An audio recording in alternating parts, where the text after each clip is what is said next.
Hey everyone, it's Brooke, and I want to talk to you today about a comic that I feel like needs more than just a quick discussion. We need to go in a little bit more depth about it. It is something that I was wary to pick up, but it ended up being on so many 2015 best of lists, including the lists from my favorite comic book podcast, comic book website in general, which I will leave all the links to below.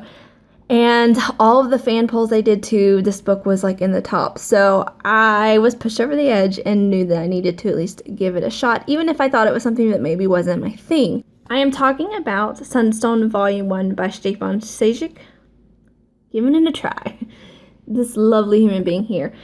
He does the writing and he draws, and he has lots more stuff to explore. I think there's only about 4 volumes of this out at the current moment.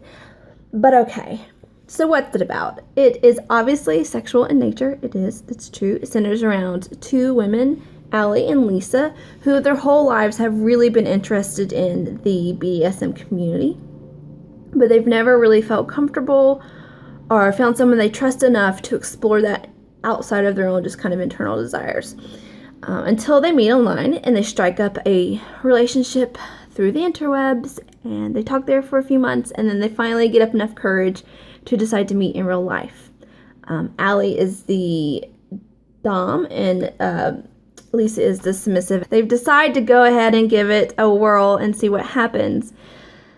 And it's just utterly delightful and charming and funny. It is a rom-com with BDSM at the heart. It takes what the disservice that 50 Shades of Grey really did to the BDSM community and just turns that on its head and really gives that community the respect it deserves. I've seen lots of reviews from people within the BDSM community who really, really, really love the representation here. But it does, I think, so much more than that. It shows great positivity around female sexuality. This is a comic I would put in the hands of at least older teenage girls to kind of show them what sex and trusting relationships and positive female sexuality representation, really what it looks like, what it should be. It's just, I think it does something for women that so many other media doesn't. Everything here is done so respectfully, which is saying a lot since it is a male creator, but I think he did a phenomenal job, and I know his wife really helped him through it as well, and I know that she actually writes a series that takes place after this series as well. It really is about these 2 characters and the relationship that they develop with each other, even beyond the sex, whether it's their friendship, where they like sit around and play video games and read books, or the ways that their friendship is developing maybe into more of a romantic connection. It's like 50% sex, 50% just, human relationship stuff and figuring out life and being nervous. And I love when Lisa first shows up at Allie's house for their first meeting, and she's so nervous, but she wants to make this sexy impression, and instead she has to pee so bad that she shows up on the doorstep hunched over in the most unsexy pose ever. Right here. It's adorable. I love that the comic, since on the title, is actually their safe word. I think that highlighting that and making it the title of your book is fantastic. I love that the characters use the safe word not just for like physical sexual like uncertainty, but when they just have a question. They just want to stop, pause, and ask a question. I loved how that was represented. I love the ways that they think and consider themselves just sexual nerds, kind of the sexual representation of cosplayers or LARPers. It's just, I found myself smiling through this whole story more than I've smiled through comics in particular, recently. The art is beautiful.